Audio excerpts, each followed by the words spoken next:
Welcome everyone this morning. We're absolutely delighted that you've joined us for today's launch of our Achieving Net Zero report. My name is Nicola Mathers, I'm Chief Executive of Future of London. Today's report is the culmination of our major programme from the past year called Achieving Net Zero. Now, we recognise that there are a lot of net zero events and reports in circulation at the moment, so we're really happy that you've chosen ours to come to this morning. What we like to think is that we offer something different. What we're doing is taking a very holistic look at this topic, recognising it's not just for the specialists, but it's for everyone in planning, design, engineering, regeneration, transport, housing, development, community engagement, from central government to local government, the public, private and non-for-profit sectors, and of course citizens. So the FOL programme and the report offers something for experts and those just starting out on their journey. So we've been investigating the role that the entire built environment sector has to play in the transition to a zero carbon London. And you'll find links to all of our content for the programme in the chat now. The whole programme and today's event has been accessible for free thanks to our fantastic sponsors, Arup, Landsec, Montague Evans and Paula Thomas Edwards, who we're going to hear from in our panel a bit later on. And just in terms of a little bit of housekeeping, we are recording the event today so that we can publish it on our YouTube channel later on. So if there's anyone that couldn't make it this morning, please do let them know just to have a look on our YouTube channel and they can get all of the content. The format of today is going to be an opening presentation from Jo Mortenson from the London Borough of Ealing, followed by an outline of the project and the key recommendations from our own Hannah Gibbs, who's Head of Knowledge for London. And then following that, we'll have a panel discussion. And as you can see, our panellists represent a broad range of organisations in the sector who all have a part to play in responding to the climate change emergency.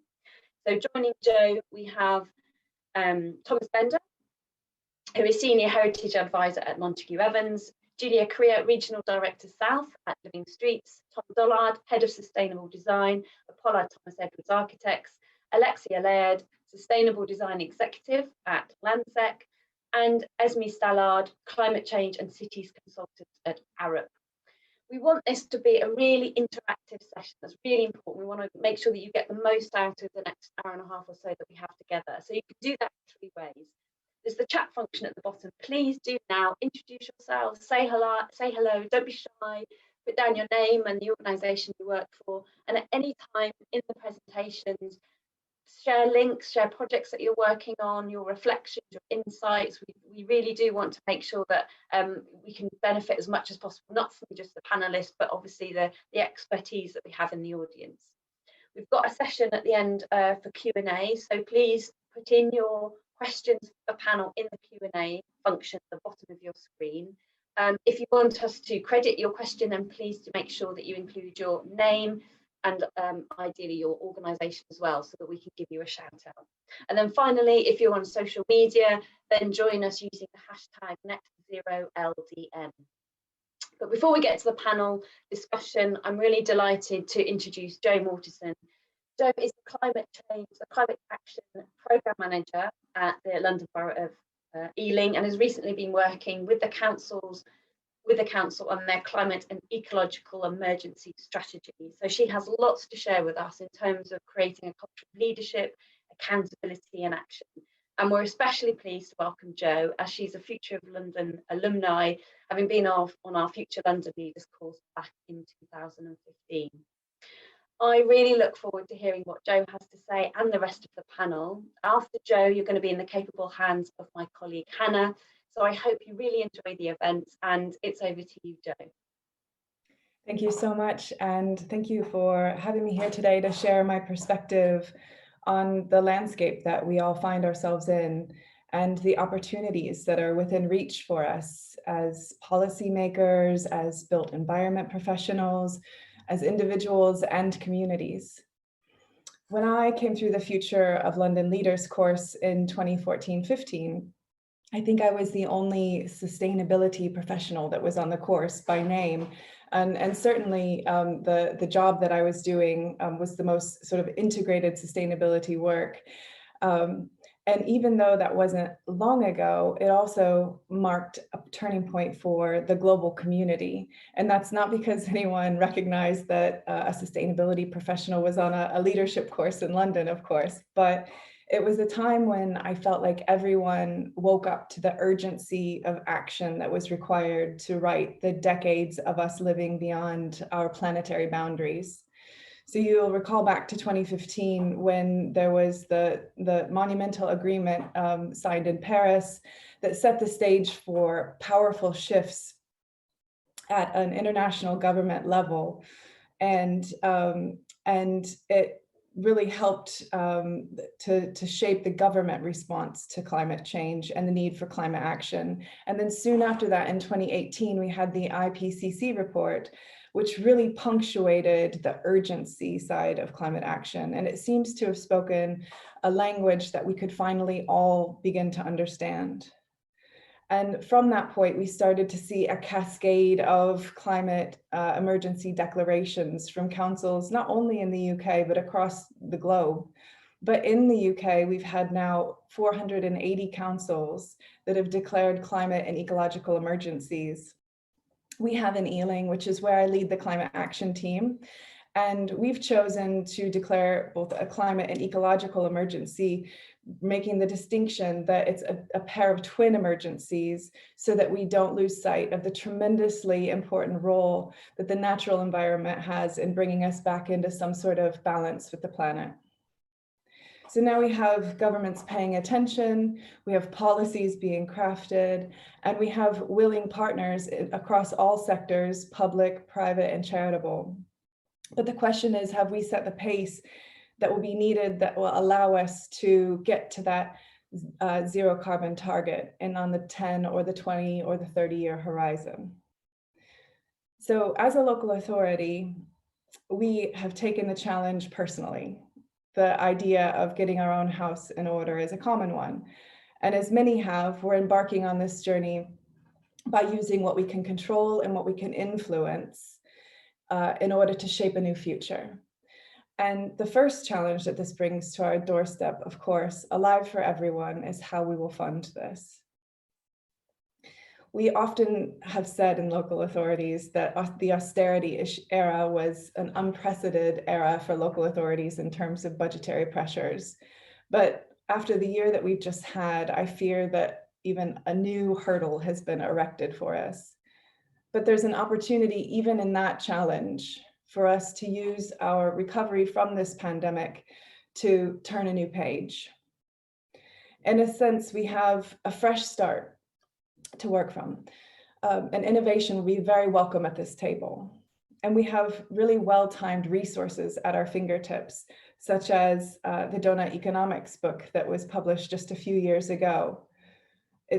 Resources such as that are helping us bring a new shape to our future. It's one that places communities, well-being, social justice, and the environment at the heart of decision-making. It's a real invitation to decision makers to change tact. We also have a wave of government funding that's helping to stimulate the first tranche of building retrofits, which I anticipate to be one of the most dominating programs of work over the next 2 to 3 decades.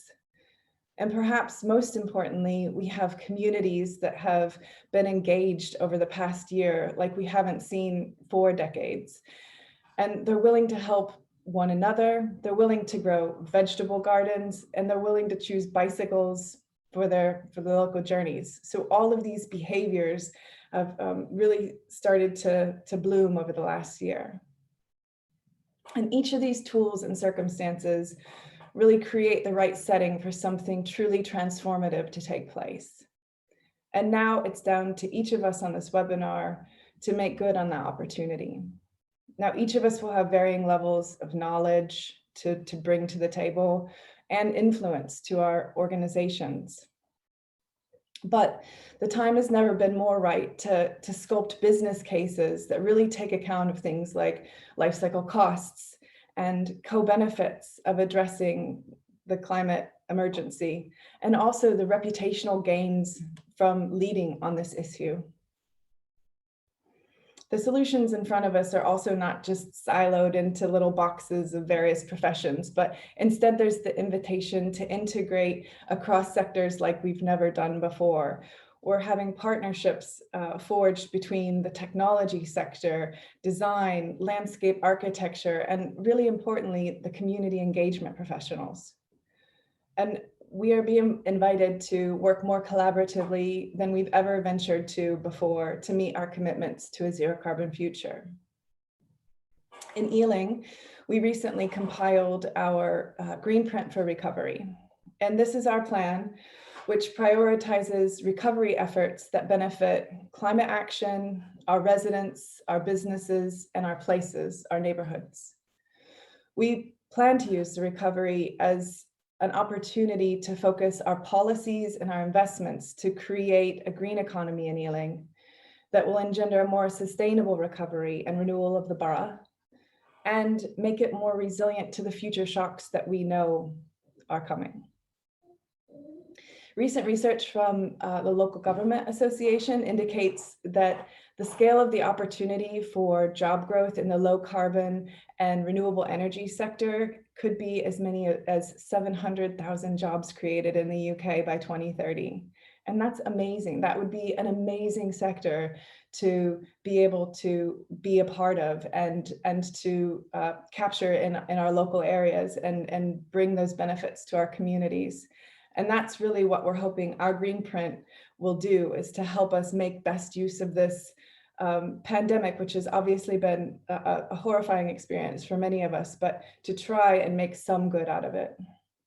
Now, the major areas of the green economy that are emerging for Ealing are unsurprisingly retrofits of buildings and the electric vehicle infrastructure that we're seeing ourselves pivot so quickly towards.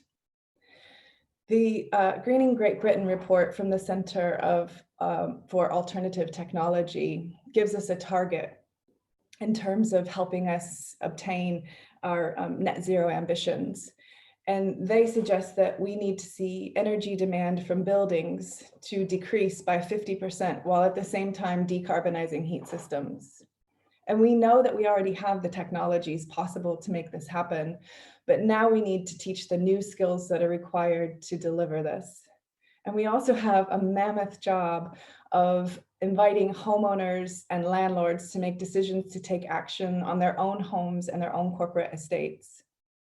Just this week, as a West London collective of climate change officers, we've agreed to create and share clear, concise, and consistent information on retrofitting buildings across all of our local authorities to make some progress on this really essential work stream that seems to sort of be spinning its wheels at the moment. It would be a mistake to miss out on the opportunity to discuss how climate action can benefit and does benefit health and social justice outcomes for our residents.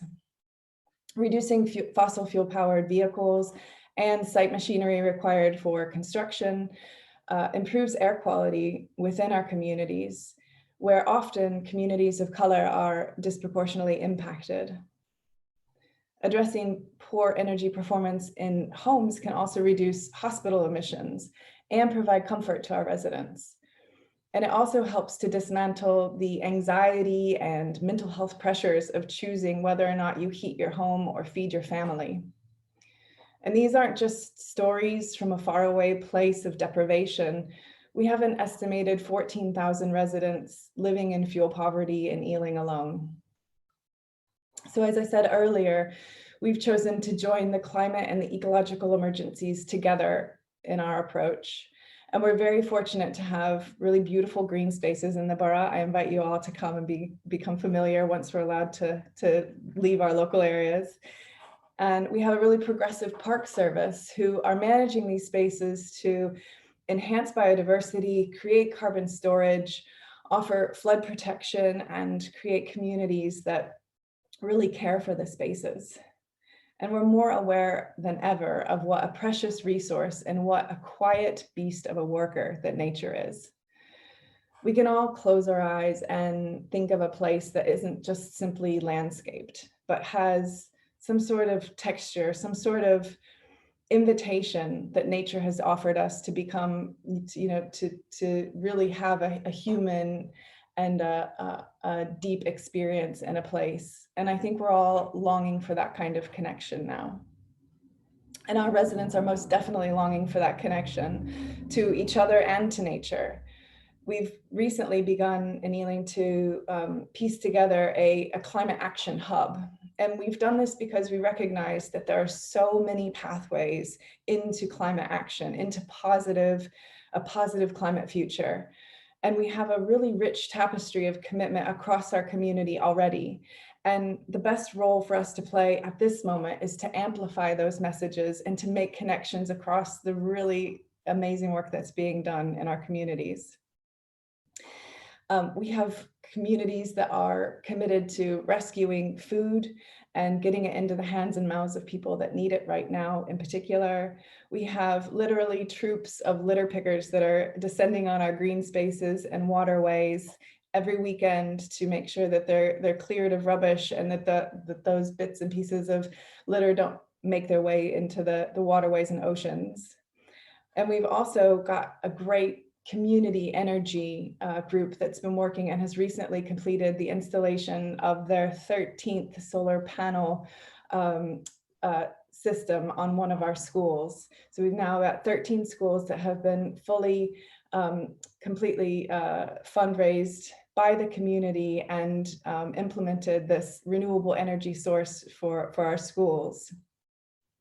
So you can see that it isn't just nature that's blooming in Ealing, it's really community that's blooming. And the question for us now as a local authority is how we continue to identify the right role, the right resources, and the right influence to keep us on this path and even pick up the pace. So thank you for your time. Thanks, Jo. That's brilliant. Really great to hear such a kind of holistic view of what's going on and also some positivity to sort of set us off on the right note. Thanks. We'll hear from Jo a bit later when we start the discussion. And great to see that you're all kind of getting involved with the chat. And if questions do occur to you, just pop them in the Q&A as we go. I'm Hannah Gibbs, Head of Knowledge at Future of London, and I'm going to talk a little bit more about the Achieving Net Zero project and the report that we're launching today. At Future of London, we like to reflect the concerns and the ambitions of our network. So when we were planning our project at the beginning of last year, climate emergency was understandably at the top of everyone's agenda. We're obviously all aware of the seriousness and the urgency of the situation, but our programme sought to ask, given the Mayor of London and 28 of our boroughs have now declared climate emergency, what could and should the built environment sector be doing to lead the response? Can I have the next slide, please? To find out, we brought together over 800 people over the course of a very unusual year to air challenges, uncover best practice and discuss solutions.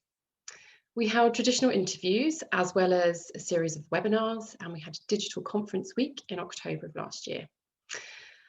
Unable to go out to see places in person, we held virtual field trips where participants could explore a site from their desk with the help of videos and interactive maps like you see here and photos.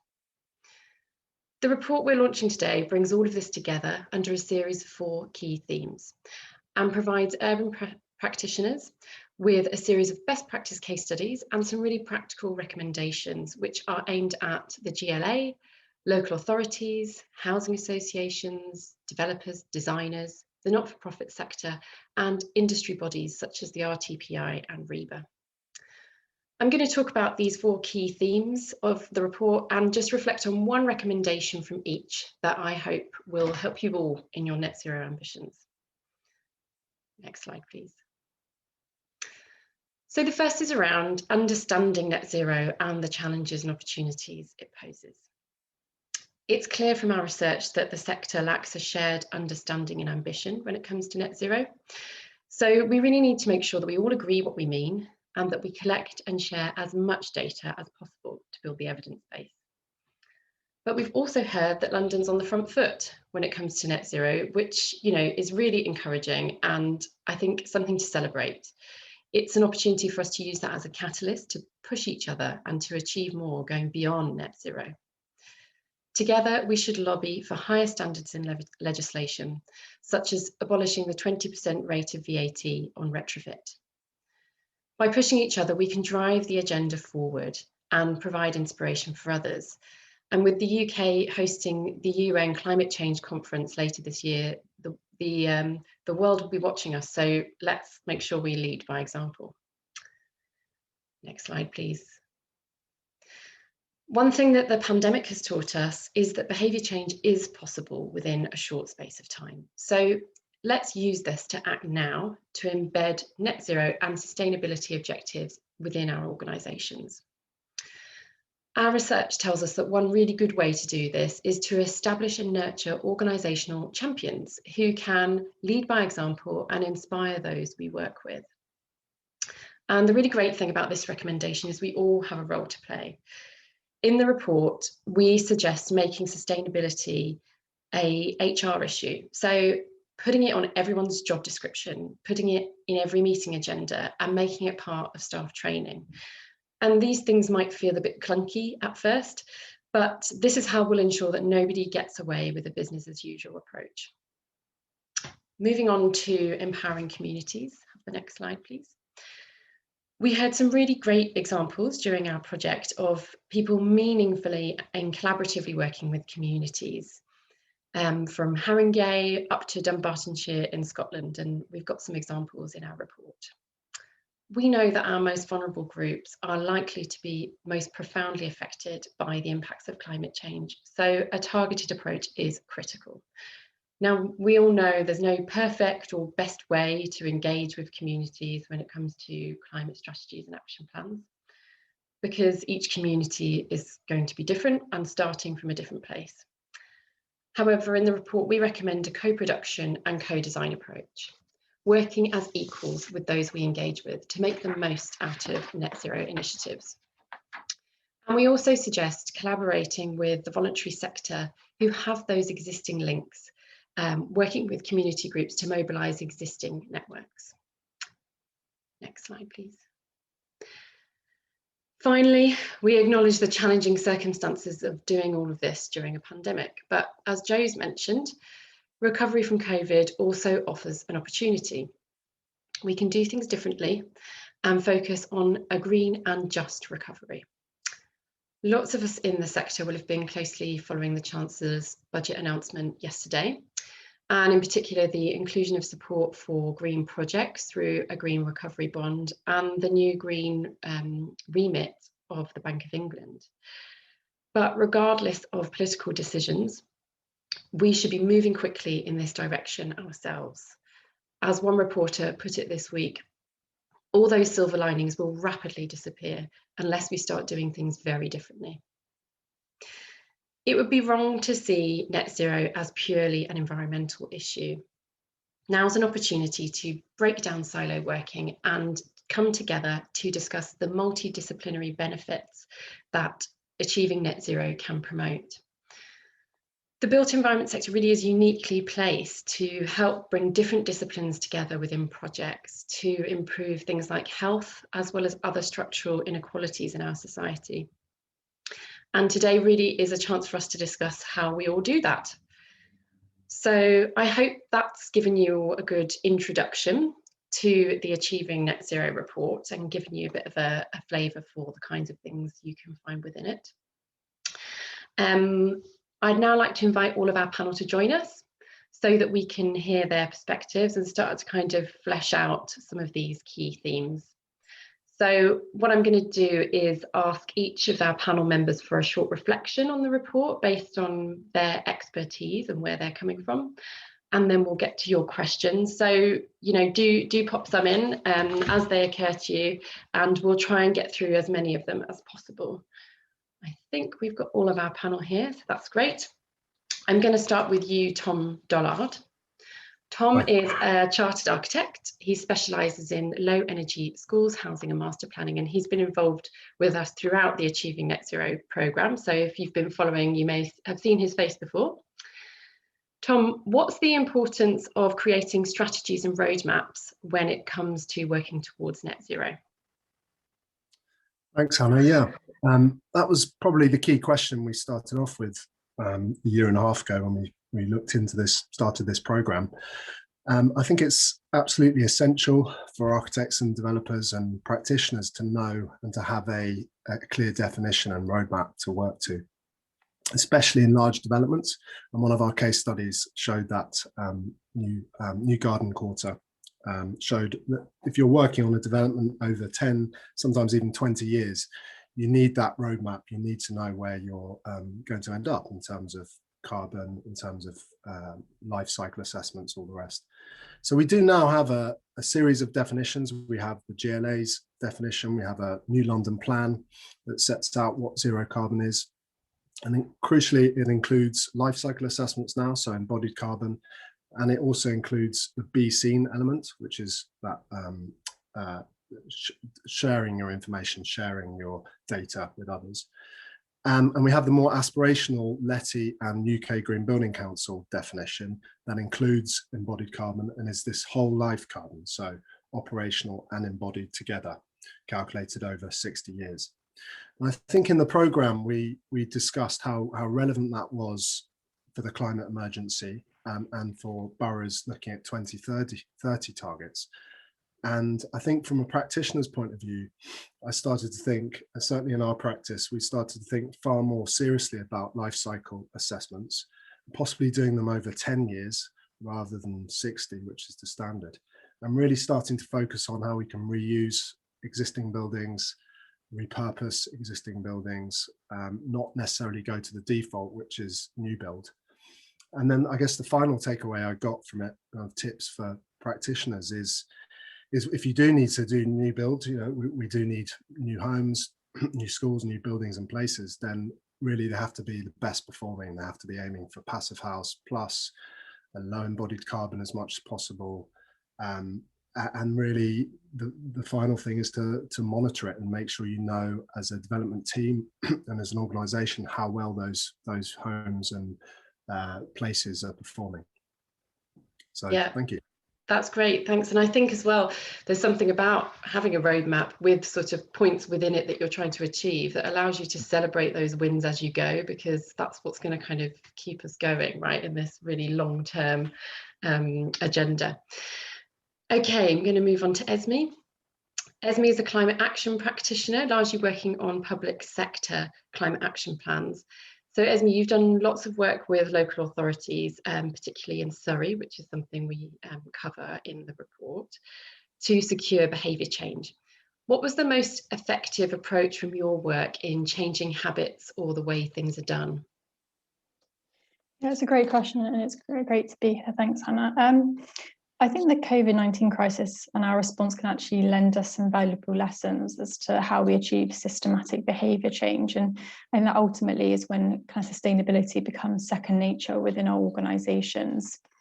My experience at Surrey was really enlightening, and I think it demonstrated to me that behaviour change is most effectively achieved kind of when we reach three key targets, and that is that there's a clear sense of purpose to the work and there's synergies with the ambitions of individuals' existing roles. And this is particularly important within local authorities where capacity and resources may already be stretched. So for example, working in the adult social care, it might be that improving energy performance within social housing can reduce fuel bills for tenants, but then also kind of achieve those secondary emissions reductions. I think second, that there is really clear clarity as to the approach, and that's kind of touching on Tom's point there about having a roadmap. So ensuring that net zero is really embedded into the kind of core workings of our organisations, so particularly commissioning and procurement, with the creation of really clear priorities, so that kind of individuals or teams aren't kind of reworking the same material or coming up with the new solutions each time. And I think finally, as exciting it is to see progress, the climate crisis for most of us is very overwhelming, even for us that kind of work within this sector. And I think self-efficacy is really crucial if we expect our sort of colleagues or employers or communities to take action. So I think it's really important, I know this will be touched on by other speakers, to kind of provide an open space for conversation rather than kind of inviting or kind of closed ways of working, in order for us to kind of feel like we've got a sense of ownership over the kind of actions we're looking to deliver. And kind of what I noticed about Surrey is there can kind of be surges of momentum. So it's not just about shifting behaviour, but maintaining that behaviour change. And I think we kind of seen with COVID-19 that individuals can really become fatigued with action where there's lack of clarity or information on why changes are important. There's sort of a feeling of compromise in terms of the way that we live, or the implementation of exclusionary policies. So I think that's also important to remember when we're thinking about behaviour change. And I think just on a final note, it's important to recognise that the net zero ambition does require transformational change, but kind of quite similar to climate change, there's sort of a tipping point when you get this critical mass of people kind of believing in the agenda and the priorities that you're setting, and then this will trickle throughout your kind of organisation and community. So hopefully we can get into that a little bit further during the panel discussion, but it's great to be here, and I look forward to some of the questions. That's brilliant, thank you. And yeah, I think you're absolutely right. That's what we're here to do, is to have that kind of open forum where we can discuss these things. And, you know, I think it's important to share concerns or, you know, failures and what we can learn from them as much as it is successes. And I think that's how we keep the momentum that you talk about. Thanks, Esme. Okay, moving on to Alexia. Alexia leads on mixed use master plans at Landsec, and her areas of focus are energy efficiency and net zero carbon, supply chain impacts, and human-centric design. Alexia, how can we make it easy for people to choose the right materials to help meet net zero objectives? Thanks, Anna, and good morning, everyone. Thanks for having me here. I think really for me, one of the key blockers that I often come across in the uptake of low carbon materials is the perceived risk associated with just trialing new things in general. I think, you know, we're in an incredibly risk adverse industry. And I think one way to unblock this really is to start to test things on a small scale as a proof of concept. And it's something that I've seen work really successfully on a project that I'm working on at Nova East in Victoria, where we worked closely with Keltbury last year to test the first pile using earth-friendly concrete, which is a concrete mix with no cement in it and affords us about 50% lower embodied carbon emissions than your standard piling mix. And that was a successful trial, and through that we basically established a proof of concept, and we're now actively looking for other opportunities across our sites to use that. So I think, you know, in a situation of adversity, always, you know, if there's a possibility of trialing something and proving that concept is really a good way of unblocking that. And I think the other thing that I quite like to touch on is technology. I think, you know, it's often touted as the solution to all of our problems. But I think in this instance, actually, there is quite a lot to be said for it. And I think we're seeing big advances in artificial intelligence and data that can really help move that forward.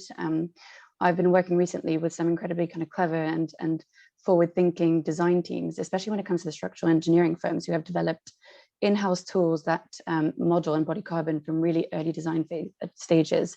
And having that information to hand is, you know, instrumental in being able to make the right decisions. So, you know, if and when you're looking to appoint potentially a design team, you know, ask about those capabilities, because a lot of them are creating that off their own back. So I think, yeah, that's definitely something that that we should be using more of. And another kind of tool that I saw recently, which I thought was extremely interesting, and I think will make it a lot easier for us generally, is a tool that's basically it's a tool that's funded by Innovate UK. And it is being developed to basically automatically find lower embodied carbon materials, and that plugs in directly in the BIM model. So basically what it does is that machine learning is basically sifting through embodied carbon databases and automatically making material suggestions in terms of lower carbon alternatives. And in terms of making your life easier to choose, you know, the right materials for net zero carbon, I don't think you can get much better than that. So there are just a few things, but I'm sure we can touch on some more during the Q&A. Thanks, Alexia. And yeah, great to hear the kind of positivity around technology, and, you know, let's kind of trust it, I suppose, and go with it. I'm going to go back to Jo now, who we heard from earlier, and ask, what are your thoughts on how changing the way local authorities procure products and services can support this agenda? Yeah, thanks, Hannah. Procurement has a real opportunity to really deliver impact, I think, and reach, because, for instance, in the local authority, we're procuring everything from, adult and children's services to buildings to light bulbs and paper. So the breadth of what we're doing there, we really have some opportunities to make good choices and to get in touch with our supply chain about setting expectations for what the local authority as a leader in the space is requiring from our supply network. We've also found that the new opportunities around bringing social value through our procurement processes has been really helpful. And I feel like it's sort of in its early stages of really like bringing it through the benefit of that. But we're seeing, for instance, local job creation being really high on the list of priorities in terms of social value, which obviously is going to be an even more important aspect to bring through for us as we recover from the pandemic. And also, as we're specifying the materials that we're going to tender for, that we're going to procure, I think that there's a job of actually helping educate the commissioners of that work. So us internally and upskilling ourselves in knowing which choices and which ideas sort of align with the commitments that we've made to climate change. And one of the opportunities that we've had recently working with actually with Tom, who's on the call as well, is by putting together a design guide for our local authority housing provider, which is called Broadway Living. So we've created a design guide that Tom can speak really fluently about. But basically, what we're doing with that design guide is setting our intention from the outset of these interactions around procurement activities, which say that these are our climate commitments, and this is how we will realize those, and that's what we're expecting from the partnership in delivering those. And then finally, the last piece is around the opportunity for broader collaboration and sharing of knowledge. So the West London authorities are working together very closely now, which is a great thing, on climate action and trying to align some of our activities, or as many as possible of our activities. And one of the key areas for us is around green procurement, because it's really something that none of us have been able to crack on our own. So we're bringing that together, putting together a unified toolkit for us to all use, so that we have an approach that can be tailored locally, but is generally all of us working together to bring that knowledge forward, and hopefully some movement from that opportunity. Great, thanks, Jo. I think, so much of this often is just about getting the basics right, being clear with each other, collaborating and communicating with each other. And I just think we can't remind ourselves enough of those points. And what you said about sort of realizing the broader benefits links really nicely to what I'm going to go on to ask Julia about, which is great. Thanks for the segue. So Julia's from Living Streets, the UK charity for everyday walking. She leads a team across the south of England as well as Wales, which includes technical staff as well as those working on projects with schools, workplaces and older people. So Julia, as I mentioned earlier, our report recommends focusing on the broader benefits beyond the environmental of net zero. Can you give us just one example of how you've done this in your work with communities to make streets more walking friendly? Yes, certainly. Thank you, Hannah, for having Living Streets on board. We're the UK charity for everyday walking. And we have been working over the last 4 years through funding from the City Bridge Trust across boroughs in London, specifically aiming to improve lives of older people that are living in outer London boroughs. The key themes really were to target activities that help improve health, well-being, reduce social isolation, and enhance their independence. And the key kind of outcome is that we work with the individual participants to help them feel more confident in taking actions that address barriers to prevent them from walking, and also including, supporting them in voicing the changes needed to improve the local environment. So we started this project looking at what types of activities we could do with individuals. Some of those things were community street audits, which were taking a group of audit participants out to look at the environment, look at the barriers to walking, look at the links to shops and services, parks, recreational things that they needed to attend, and then working with them to come up with some solutions that we then propose to the local councils. And the outcome's very positive, and this type of working is something that we do not only in England and London, but in Wales and Scotland as well. And these improvements that were identified are joined up solutions between public health and transport, GP surgeries, to really link in key things that older people need. So it also actually ties in very well with the things that were said before. And in achieving net zero, I think the key thing is to really enable inclusion as much as possible, specifically for people who are older, have different types of ability to access different things. So that's kind of the key things that we've been working on. And since the pandemic, we haven't been able to go out in the larger groups, but we have established ways to communicate online for people. We've established walking buddy systems. We also have a very large volunteer network, again, to enable communities to kind of access the services even during the pandemic. Thanks, Julia. That's great. And I think, you know, a really great model of including local people on sort of changes to the built environment. And I think we all know that in the last year of spending more time locally, just how important and how big a deal those sort of barriers can be. Right, finally, I'm going to go to Thomas. Thomas is a specialist in heritage and architecture, and he's worked on many complex projects, including the South Bank Centre, the Eco Towns programme, and many big regeneration schemes across England. Thomas, Montague Evans are at the start of their journey when it comes to achieving net zero. What for you is the most important step organisations like yours can take to integrate this in your work? Thank you, Hannah. And it's wonderful to be here. Well, I think through all the presentations so far, we get the feeling that there's a lot of knowledge, but it's very difficult to really understand what we are talking about because everybody has a very different idea of what zero carbon means and how to get there. So in a way, it feels very daunting, and sometimes it feels like, well, we have 9 years left until the end of the world. So how do we get across that panic? I think for us as an organization, we have decided to sort of step back and look at where we stand at the moment, establish the sort of baseline situation in terms of how we operate as a business. It's very helpful that we just moved into a very efficient office. So that side seems to hopefully be easy to deal with.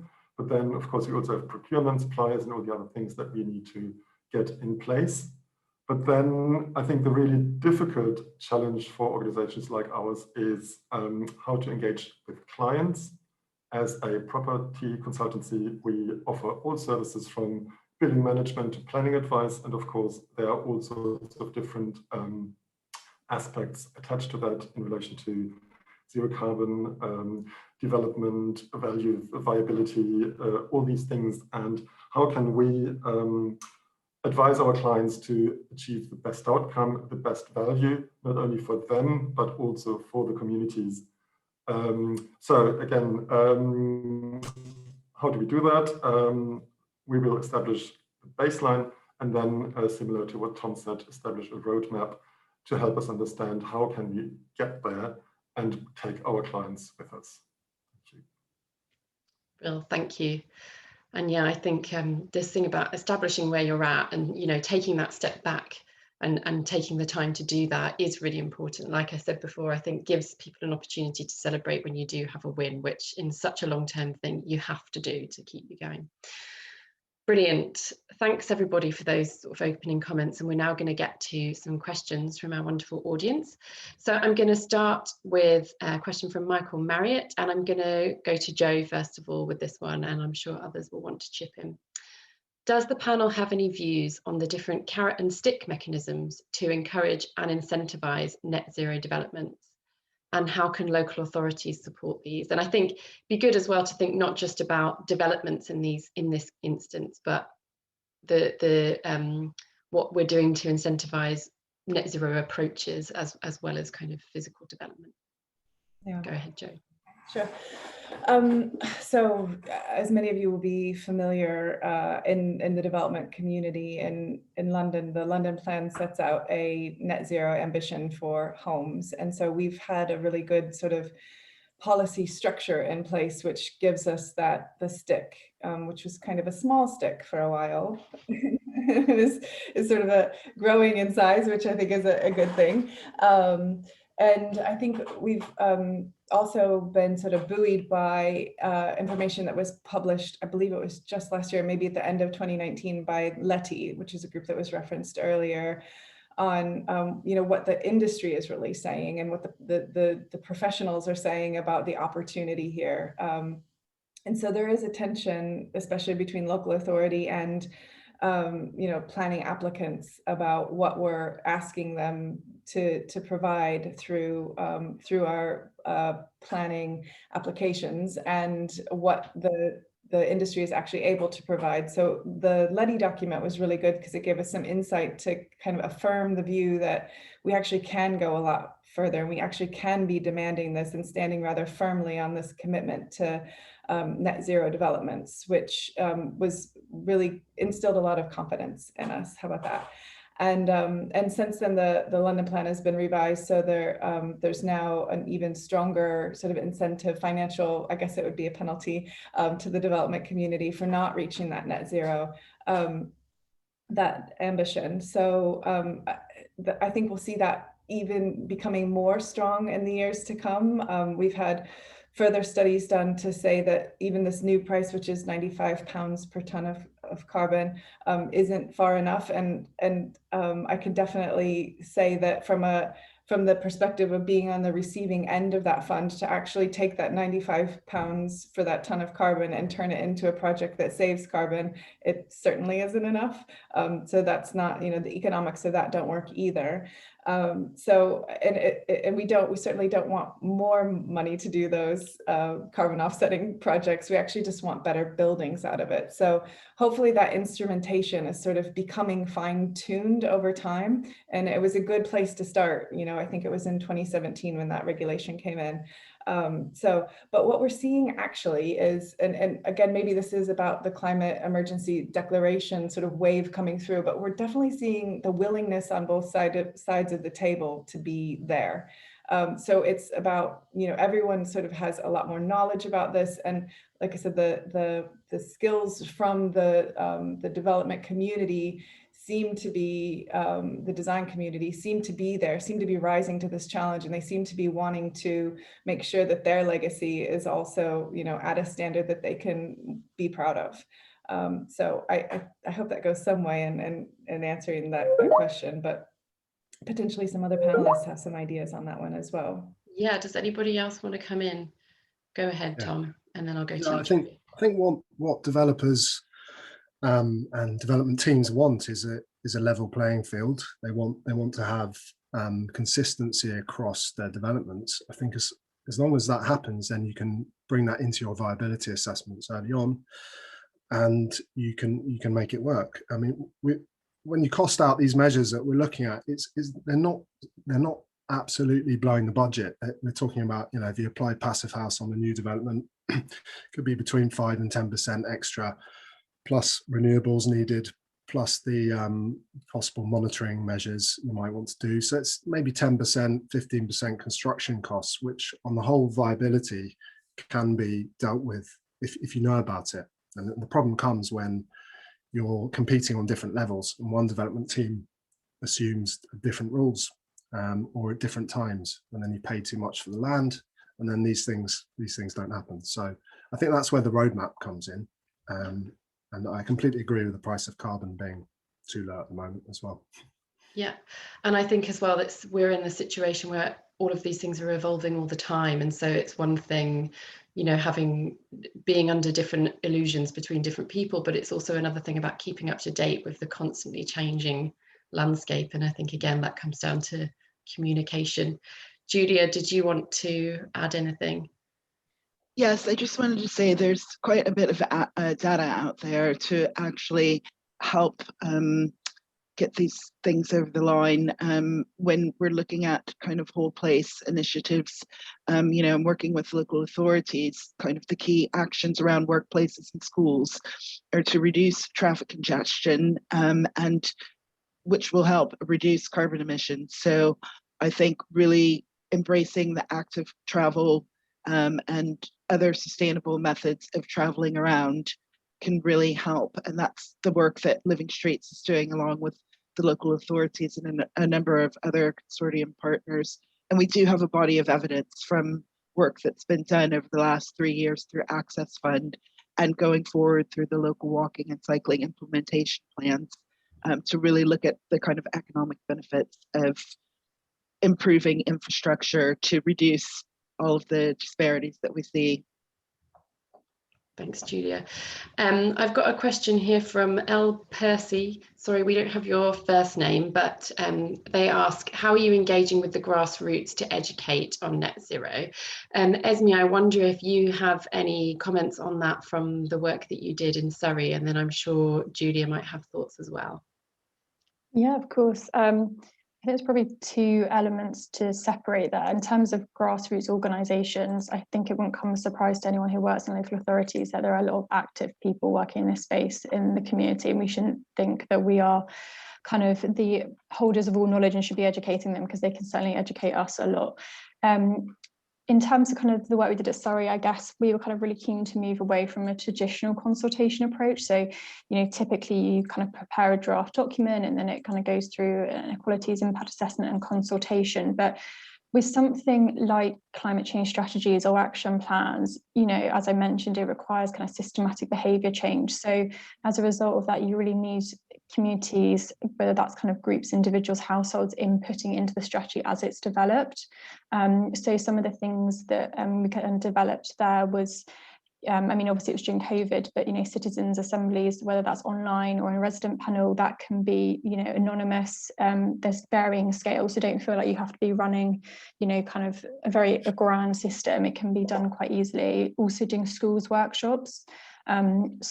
Students at schools have a really fantastic insight into what action can be taken. And actually, I think most of the education process of communities isn't so much in terms of talking about climate change, but it's about how climate change action comes to fruition in terms of policy, because I think it's not always made clear to communities what is the process for getting climate action in place. Where do the powers sit? Does it sit with the local authority on this?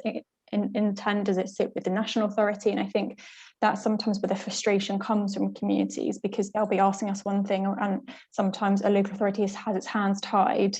So an example of this that comes up time and time again is when you get shale gas mining, something like that, applying to a local authority for planning permission, they can only assess its environmental impacts at the site point. It's really challenging for them to look at the downstream impacts. So I think it's important in terms of communicating that process. And I think the final point I would just make on that is having a continuous open conversation. So something we trialled at Surrey was having an ongoing microsite whereby communities continue to put down their suggestions, their actions once the strategy's been published, after that.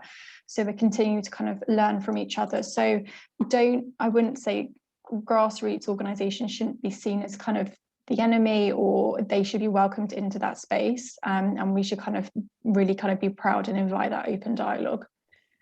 Yeah, thank you. Thanks for saying that. And we do talk in the report about harnessing the energy of young people, and you mentioned schools there, and I think yeah, we need to use that enthusiasm and kind of hopefully it's kind of infectious sort of throughout the sector. Did anybody else want to add to that? Julia, go ahead.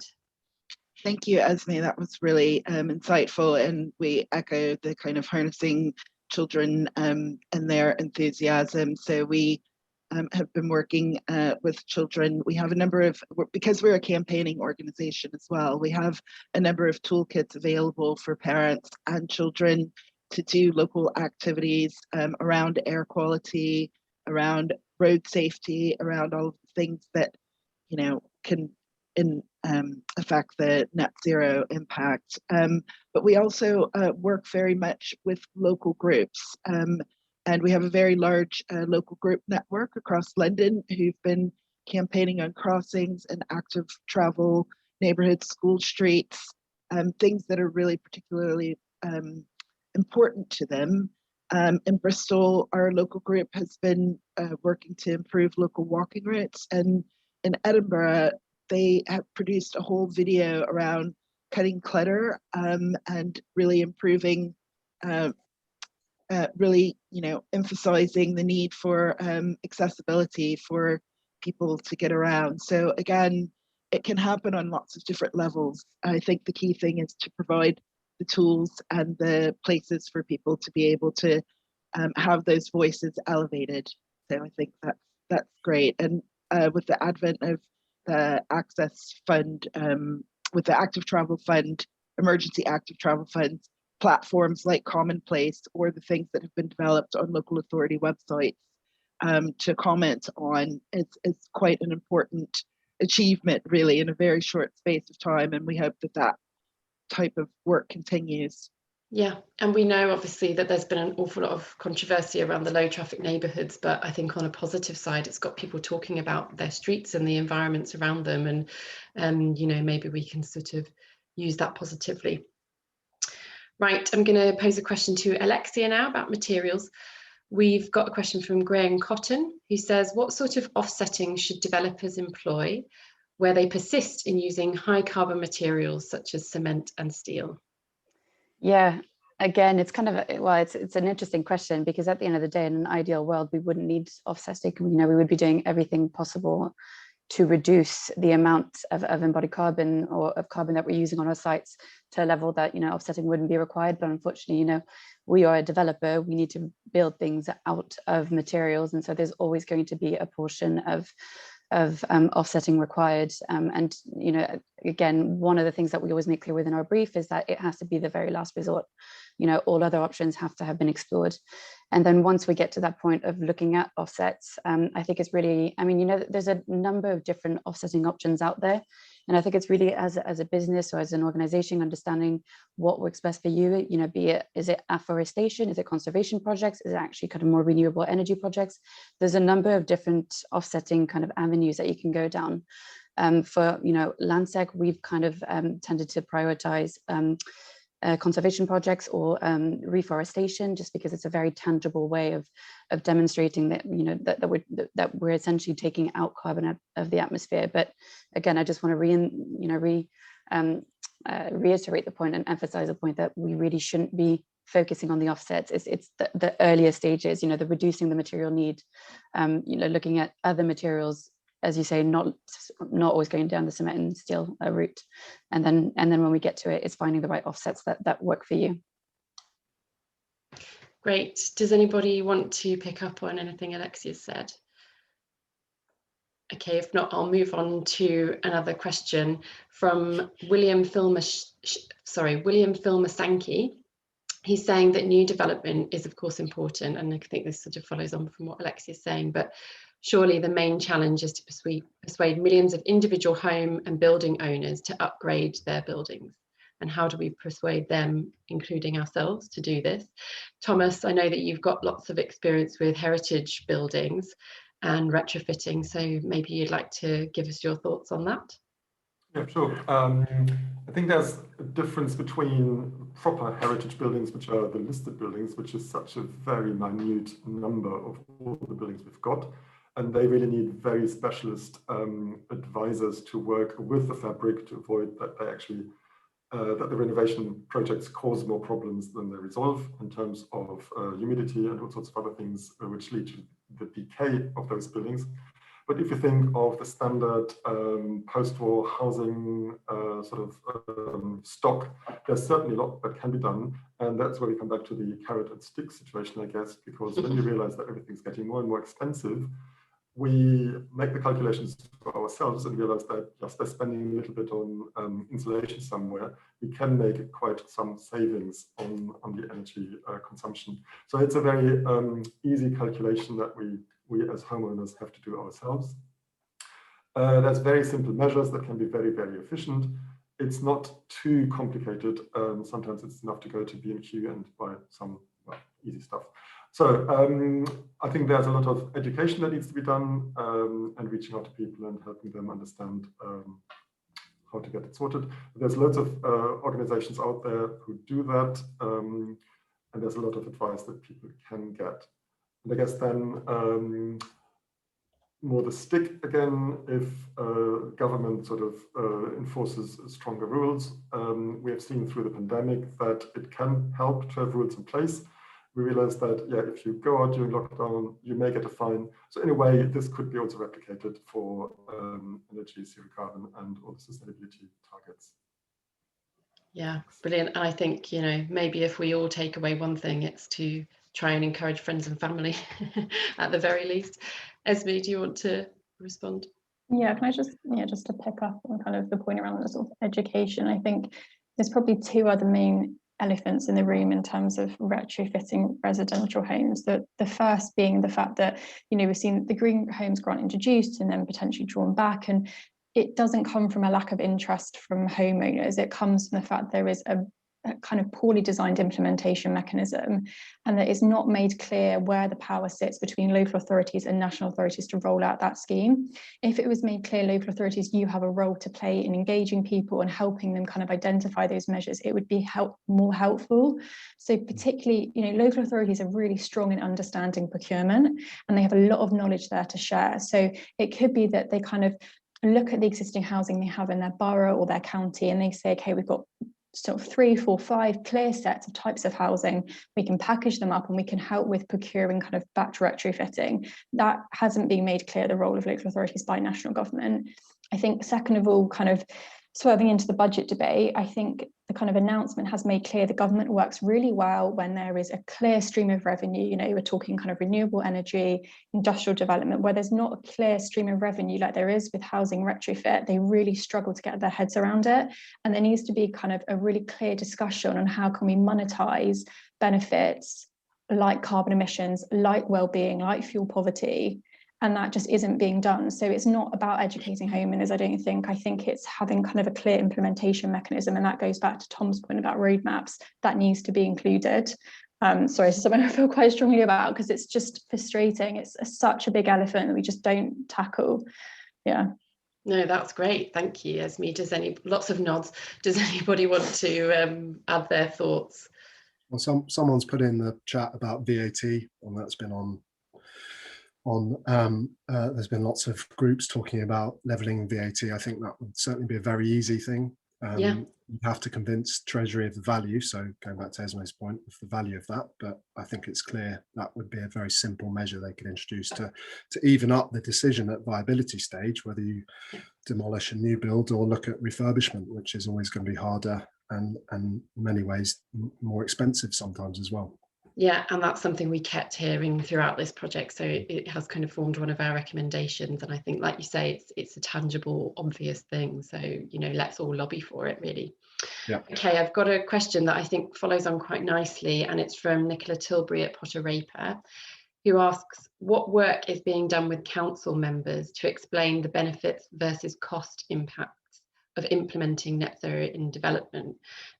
She feels that while they ask for work, you know, we're being asked to work towards zero carbon, but the budget allocation doesn't necessarily make it easy or make things viable.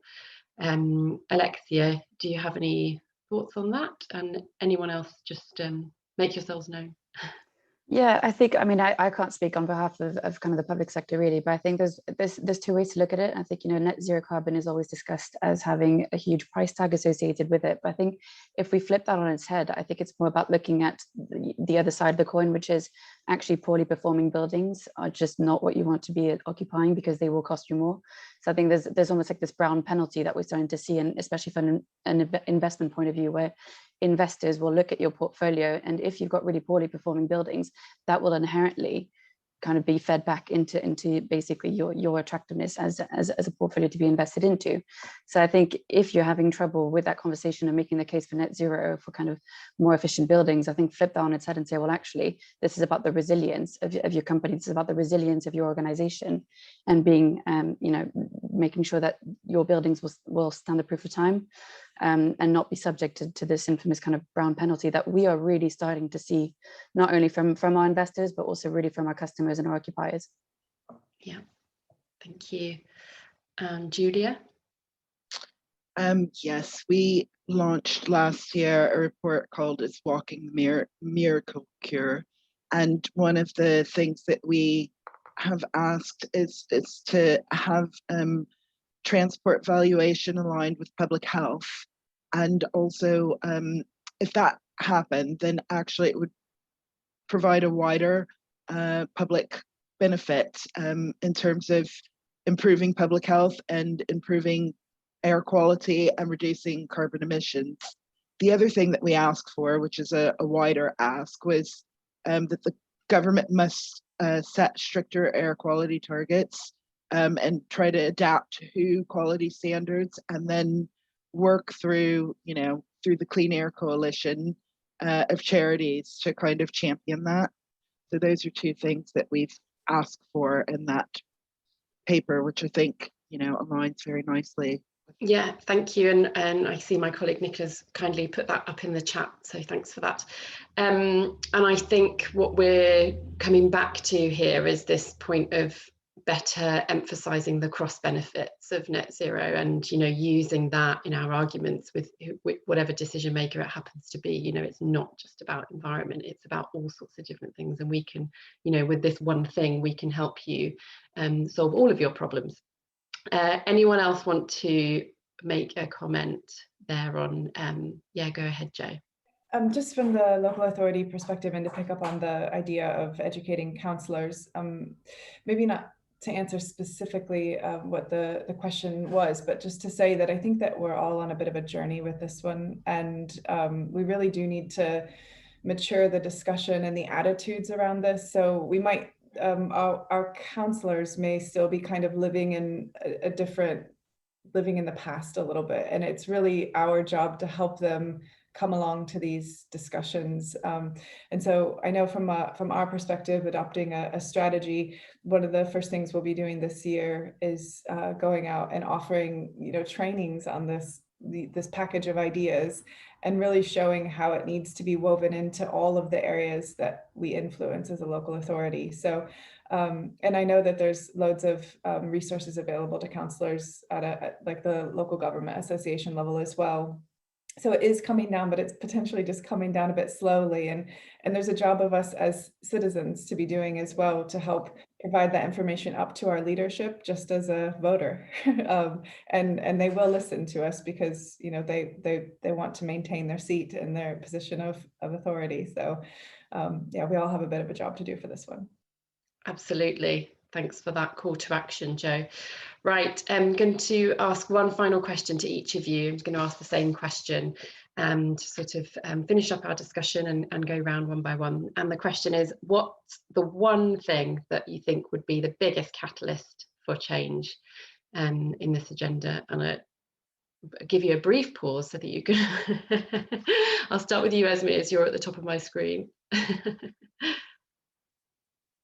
Hey, one thing. Wow, question of the century. Okay. I think it's probably kind of just building on Joe's point there. I think it's transparency in the kind of commissioning operation of any organisation. So I think, in talks about inspiring leaders and other people, if you, like Joe mentioned, if you're an individual and you're interested in the work of your local authority organisations, ask them, what drives your decisions? When you say value, what do you mean by value? I think being transparent about the principles that drives our decision will enable us to kind of make better progress. Yeah, I think hopefully that's a good answer. That's great, thank you. Going to go to Thomas next. Thank you. I think we need to go back to seeing buildings as what they are, a really amazing, important, big resource, and not a disposable asset that we can throw away after 20 years. So if you go back to good design, longevity, flexibility, all of these sort of common sense things, rather than just thinking about viability and the money attached to building, I think that's really crucial to make them sustainable again. Brilliant, thank you. Joe, let's go to you next. And might be cheeky and try to say a couple of things. The first was really from a few of Esme's comments about national government. what we would really need right now is consistency for the long term, and not sort of thinking about energy specifically for a few years and trying a program and then leaving us in a complete chasm of no policy and no action for 10 years, and then coming back and expecting projects to be delivered in a year. So that's certainly not helping. So consistency, so we all know, maybe this is what Tom was talking about as well, as this roadmap, just a really clear, even if it's not perfectly agreed, vision of where we're going. Like, let's just get consistent about what needs to happen and what resources we need to do it, and what your role is in pulling it off. Thank you. Brilliant. Julia, we'll go to you next.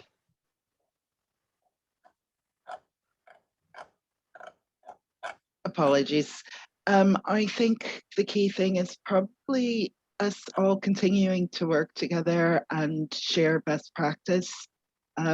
There obviously is going to be a huge need for this post-pandemic kind of equitable fairness, and across all the boards. So I think really including organizations like ours, thank you, third sector organizations, as well as working with local authorities and academics to really gain a body of evidence of what works, what doesn't, what's being tried and applied in different areas, and just having that ability to share and implement things. I think it will probably be the most important thing I see. Yeah, couldn't agree more. I think it's so important for us to come together. Okay, Tom. I think everybody's taken my points. Oh, I think I'll go with prioritizing upfront carbon. So I think that's for years it's not been seen as a crucial issue. We've been focused on operational energy, operational carbon, but really the whole industry, and sharing good practice in that sense as well. Yeah, brilliant. Thank you. And finally, last but not least, Alexia. I think I'm going to go really basic, and I'm going to say, can we please just agree on a definition? Because I think, the problem is we've got such a disparate landscape where everyone's talking about different things, and, everyone's defining net zero in a slightly different way, making it a really difficult landscape to navigate. And I think, we've spoken about roadmaps and about the endpoint quite a few times, but if the endpoint is different to everyone, it's very difficult to kind of keep each other accountable. So if we can just agree on a definition and move on from there, hopefully that will just set off the rest of it. Yeah, absolutely. Thanks, Alexia.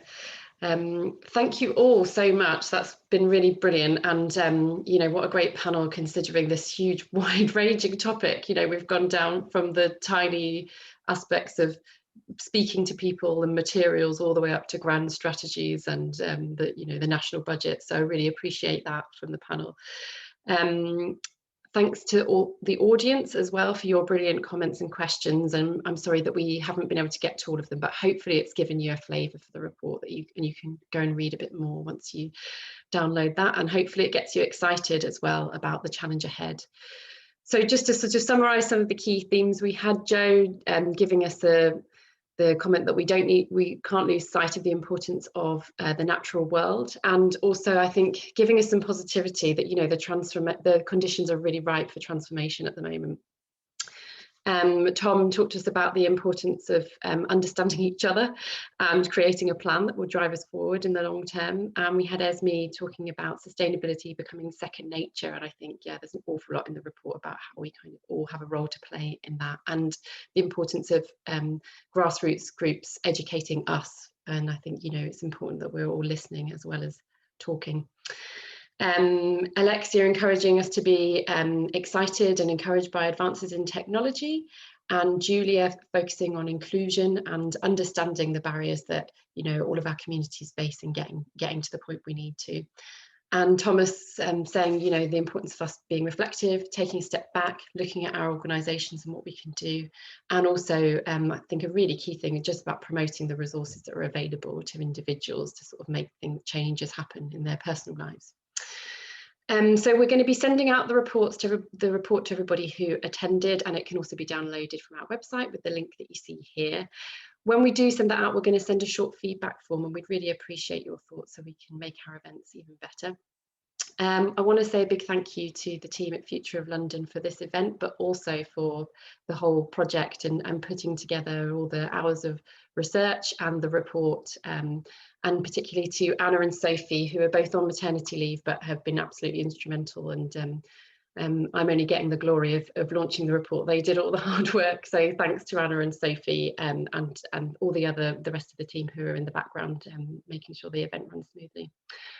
So thank you once again to our speakers and our audience. We're launching our 2021 programme shortly, so keep an eye on our website for the themes, and we're going to be trying to incorporate some of the learning from this project with that. And do sign up to our mailing list if you haven't already. Thanks everybody, and goodbye.